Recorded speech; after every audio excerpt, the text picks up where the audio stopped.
5 दिनों तक चलने वाले दीपावली के महापर्व में धनतेरस का त्योहार सबसे पहले दिन मनाया जाता है और हिंदू पौराणिक मान्यता के अनुसार धनतेरस की तिथि पर भगवान धन्वंतरी का जन्म हुआ था। भगवान धन्वंतरी को आयुर्वेद और अच्छी सेहत के देवता के रूप में पूजा जाता है। दिवाली पर धनतेरस के दिन भगवान धन्वंतरी की पूजा करने से जीवन में सुख, समृद्धि, ऐश्वर्य और अच्छी सेहत का आशीर्वाद प्राप्त होता है। साथ ही इस दिन खरीदारी करना भी बहुत शुभ माना जाता है। धनतेरस के दिन हर तरह के शुभ कार्य प्रारंभ किए जा सकते हैं। इस दिन विशेष रूप से सोना और चांदी के आभूषण, नए बर्तन आदि खरीदे जाते हैं। धनतेरस के दिन इस प्रकार की विशेष चीजें खरीदने पर माँ लक्ष्मी जी का आशीर्वाद मिलता है। ऐसी मान्यता है कि धनतेरस के दिन हम जिस भी वस्तु की खरीदारी करके लाते हैं उसमें 13 गुना की वृद्धि होती है। इसलिए आपको ध्यान रखना है कि कोई भी ऐसी गलती ना करें, ऐसी वस्तु खरीद कर ना लाएं जिससे कि अशुभता आ जाए। तो धनतेरस के दिन ये चीज़ें कौन सी हैं, खासकर मैं आज की वीडियो में आपको बताऊंगी कि आपको इन 13 विशेष चीज़ों में से आपको कुछ ना कुछ वस्तुएं खरीदनी ही चाहिए। अगर आप ये सभी 13 वस्तुएं ना खरीद पाएँ तो इनमें से जो भी आपकी सामर्थ्य हो वो वस्तु आप घर पर खरीद कर ला सकते हैं। धनतेरस के दिन माँ लक्ष्मी जी, कुबेर देवता और धन्वंतरी भगवान की पूजा करने से घर हमेशा धन, धान्य, सुख, सुविधा और वैभव से भरा रहता है। धनतेरस के दिन जो लोग सोने चांदी से बने हुए आभूषण या सोना चांदी ना खरीद पाए उन्हें भी इस दिन कुछ चीजें अवश्य ही खरीदनी चाहिए। सबसे पहली वस्तु है नई झाड़ू। धनतेरस के दिन नई झाड़ू खरीदना बहुत शुभ माना जाता है। झाड़ू को माँ लक्ष्मी जी का प्रतीक माना जाता है और ऐसा माना जाता है कि नई झाड़ू से धनतेरस के दिन पहले पूजा करके फिर उसका प्रयोग करने से घर की सारी नकारात्मक ऊर्जा दूर हो जाती है और घर में सुख समृद्धि का वास हो जाता है। अगर हो सके, सामर्थ हो तो धनतेरस के दिन एक झाड़ू का गुप्त दान करना चाहिए। इसे आप मंदिर में, किसी चौराहे पर या ऐसी जगह पर जहां से कोई भी जरूरतमंद व्यक्ति इस झाड़ू को उठा कर ले जाए वहां पर आपको रख देना चाहिए। दूसरी वस्तु है साबुत धनिया। धनतेरस के दिन आप कुछ लेकर आए या ना आए, साबुत धनिया तो हर कोई ला सकता है। साबुत धनिया लाकर दिवाली के दिन उसे पूजा करने के बाद अपने ही घर में क्यारी में या गमले में डालना चाहिए और ऐसा करने से कहा जाता है कि घर में आपके जो भी धन है, जो भी आय है, उसमें बरकत होने लगती है। अगर आए दिन अनावश्यक रूप से खर्चे होते हो तो उसमें भी रोक लग जाती है। इस दिन नमक भी खरीद कर लानी चाहिए। नमक अगर आप डली वाला लाते हैं तो और भी शुभ है, लेकिन आजकल डली वाला नमक मिलना हर जगह पॉसिबल नहीं होता है। तो आप जो भी नमक आपको मिल पाता हो वो नमक आप इस दिन घर पर लेकर आए। धनतेरस से लेकर दीपावली के अगले दिन गोवर्धन और भाई दूज तक आप इसी नमक का प्रयोग करें और इन 5 दिनों तक लगातार आपको नमक का पोछा भी घर में लगाना चाहिए। ऐसा करने से एक तो दरिद्रता दूर हो जाती है और घर से नकारात्मक ऊर्जा भी दूर हो जाती है। चौथी वस्तु जो आपको घर पर लानी चाहिए वो है गोमती चक्र। कहते हैं कि जिस घर में गोमती चक्र होता है वहां सुख, सौभाग्य और समृद्धि की वृद्धि होती है। गोमती चक्र घर पर रखने से वास्तु दोष भी दूर हो जाता है। और अगर घर परिवार में किसी भी सदस्य में आत्मविश्वास की कमी हो तो धनतेरस के दिन गोमती चक्र लाकर उनके हाथ से पूजा करवाकर फिर बाद में आपको इन गोमती चक्र को अपने मंदिर में या फिर धन रखने के स्थान पर आपको रख देना चाहिए। ऐसा करने से जो भी संबंधित परेशानी है वो दूर हो जाती है। आपको ये सारी वस्तुएं मार्केट में पूजा वाली दुकान में बहुत आसानी से मिल जाएंगी। पांचवी वस्तु है कौड़ियाँ। कौड़ियाँ आपको सफ़ेद, भूरी, पीली या चितकबरी मिल जाएंगी, लेकिन आपको जो कौड़ियाँ लानी है वो या तो सफ़ेद लेकर आएँ या फिर पीले रंग की कौड़ियाँ लेकर आएँ। कहते हैं जिस घर में कौड़ियाँ होती हैं वहाँ पर माँ लक्ष्मी जी हमेशा वास करती हैं। कौड़ियाँ माँ लक्ष्मी जी को आकर्षित करती हैं, इसलिए आज के दिन आप 5, 7, 11 या 13 कौड़ियाँ लाकर आप चाहे तो धनतेरस की शाम को या फिर दीपावली की रात को इनकी पूजा करके, रोली, अक्षत, कुमकुम अर्पित करके फिर एक लाल कपड़े में बांधकर आपको अपने घर में जहाँ पर भी आप धन रखते हैं वहाँ रख देना चाहिए। हर साल आप इन्हीं पुरानी कौड़ियों की पूजा कर सकते हैं। हर साल आपको कौड़ियाँ खरीदने की आवश्यकता नहीं है। यदि आप नई कौड़ियाँ खरीदना ही चाहते हैं तो पुरानी कौड़ियों को आप जल में प्रवाहित कर दें। छठी वस्तु है श्रीयंत्र। श्रीयंत्र खरीदते समय देख लीजिएगा कि उस पर सभी चिन्ह, सभी जो भी निशान होते हैं वो अच्छे से अंकित होने चाहिए। श्रीयंत्र जिस घर में होता है, नियमित रूप से श्रीयंत्र की पूजा जिस घर में होती है वहाँ पर भी कभी धन का अभाव नहीं रहता।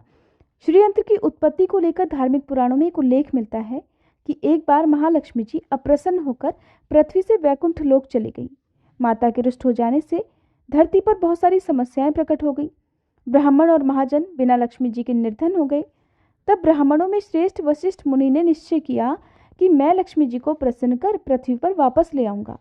जब मुनि वशिष्ठ वैकुंठ में जाकर माँ लक्ष्मी जी से मिले तो उन्हें पता चला कि माँ लक्ष्मी जी तो अप्रसन्न है और वह किसी भी स्थिति में पृथ्वी पर आने को तैयार नहीं है।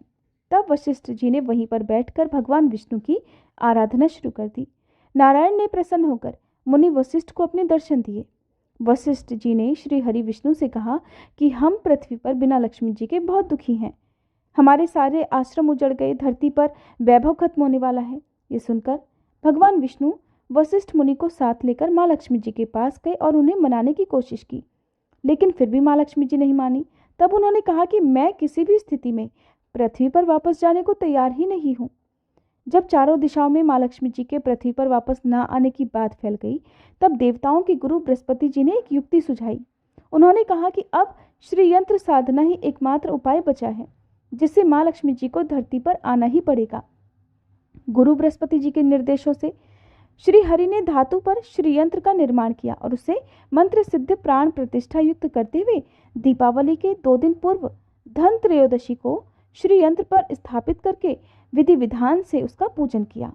पूजन समाप्त होते होते माता लक्ष्मी जी को वहां आना ही पड़ा और वे बोली कि मैं किसी भी स्थिति में यहाँ आने के लिए तैयार नहीं थी, ये मेरा प्रण था, परंतु बृहस्पति जी की युक्ति से मुझे आना ही पड़ा।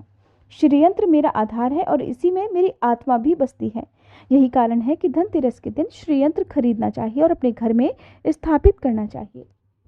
7वीं वस्तु है 7 मुखी रुद्राक्ष की माला या फिर 7 मुखी रुद्राक्ष।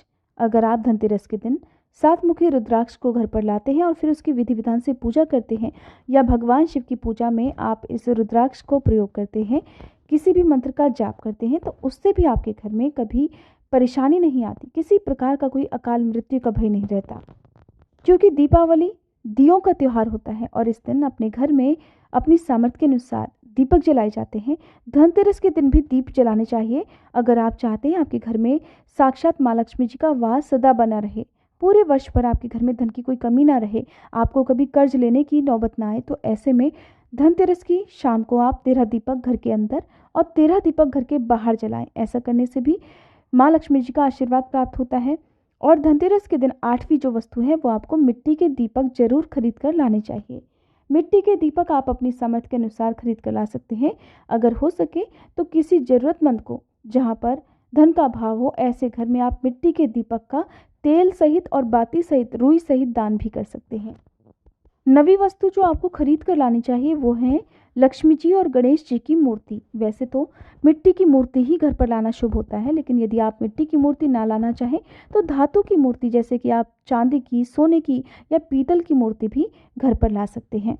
अगर आपके पास पहले से ही मूर्तियां हैं तो आप जरूरी नहीं है कि हर दीपावली पर मूर्ति खरीदें। धातु की मूर्ति यदि है तो हर साल आप मूर्ति ना खरीदें, लेकिन मिट्टी की यदि मूर्ति है तो उनका विसर्जन कर आपको धनतेरस के दिन नई मूर्तियां लाकर उनकी पूजा विधि विधान से करनी चाहिए। धनतेरस के दिन खरीदी गई नई मूर्तियों की पूजा आपको दीपावली की शाम को करनी चाहिए। धनतेरस के दिन आप भगवान गणेश और माँ लक्ष्मी जी की जो मूर्ति खरीदें वो खरीदते समय ये ध्यान रखें कि दोनों मूर्ति अलग अलग होनी चाहिए और दोनों ही मूर्ति में भगवान गणेश और लक्ष्मी जी बैठी हुई मुद्रा में हो। खड़ी हुई मुद्रा में लाई गई जो मूर्तियां होती हैं वो उग्र स्वभाव की और चंचल मानी जाती हैं। अगर आप खड़ी मुद्रा वाली मूर्तियां लेकर आते हैं तो ऐसे में धन का भाव आपके घर में लगातार बना रह सकता है। और आपको ध्यान रखना है कि जो मूर्तियां आप लेकर आए वो कहीं से भी खंडित ना हो, टूटी भी ना हो। गणेश जी की प्रतिमा खरीदते समय ध्यान रखें कि उनकी जो सूंड है वो बाईं तरफ मुड़ी हुई हो और उनका वाहन मूषक भी उस मूर्ति में जरूर बना हो। और भगवान गणेश के एक हाथ में लड्डू या मोदक भी होना चाहिए। और माँ लक्ष्मी जी की जो मूर्ति है वो कमल के फूल पर विराजित होनी चाहिए और उनके हाथ में सिक्के हों या फिर सिक्के गिरने वाली अवस्था में हो। ऐसी मूर्तियां घर पर लाना बहुत शुभ होता है।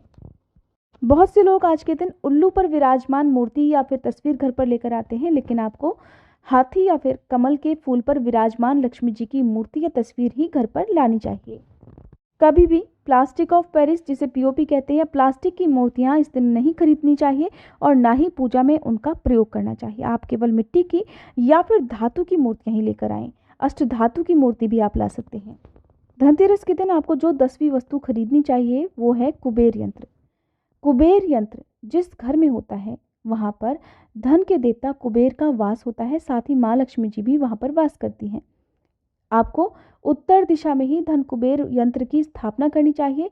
इस दिशा का सही निर्माण परिवार में समृद्धि और खुशियों को लेकर आता है। साथ ही अगर आपके घर में किसी तरह का कोई वास्तु दोष है तो वो दोष भी दूर हो जाएगा और व्यापार में, आपके कारोबार में खूब बरकत भी होगी। कई बार लोग खूब मेहनत करने के बाद भी उतना धन नहीं कमा पाते जितनी आप मेहनत करते हैं, और मेहनत करने के बाद भी आपके धन की तिजोरी खाली ही रहती है। तो उसे पूरा साल भरा रखने के लिए आपको धनतेरस के दिन और दिवाली के दिन कुबेर यंत्र की विधि विधान से पूजा भी करनी चाहिए। कुबेर देवता के मंत्र ओम यक्ष राजाय विद्महे वैष्णवाय धीमहि तन्नो कुबेराय प्रचोदयात का कम से कम 1 माला या 51 बार जाप करना चाहिए। 11वीं वस्तु है सोने चांदी के आभूषण या फिर सिक्का। अपनी सामर्थ्य के अनुसार आपको आज के दिन सोने चांदी के आभूषण या फिर कोई भी चांदी का सिक्का खरीदना चाहिए और उसकी भी पूजा आपको करनी चाहिए। यदि आपकी सामर्थ्य ना हो तो आप सोने चांदी के आभूषण या सिक्के के बजाय मिट्टी के बर्तन या 1 चम्मच भी आज के दिन यदि खरीद कर घर लाते हैं तो उससे भी आपके घर में पूरे साल खूब बरकत होती है।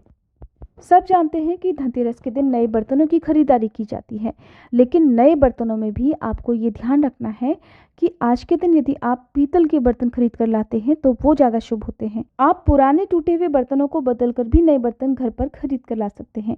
जिसकी यदि सामर्थ्य बर्तन खरीदने की ना हो तो उन्हें आज के दिन केवल पूजा से संबंधित जो भी सामग्री है वो खरीद कर घर लानी चाहिए। ऐसा करने से भी आपको धन कुबेर भगवान और माँ लक्ष्मी जी का आशीर्वाद प्राप्त होता है। जिसकी अगर सामर्थ्य हो तो वो अपनी सामर्थ्य के अनुसार इस दिन कुछ भी चाहे वो खरीद सकता है।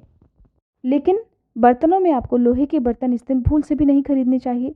लोहे के बर्तन खरीदने से एक तो शनि दोष लगता है, शनि ग्रह से संबंधित परेशानियां आपके जीवन में, आपकी कुंडली में, घर परिवार में आ सकती हैं और राहु केतु ग्रह भी बलवान हो जाते हैं। 13वीं वस्तु है पूजा का सामान और धार्मिक पुस्तकें।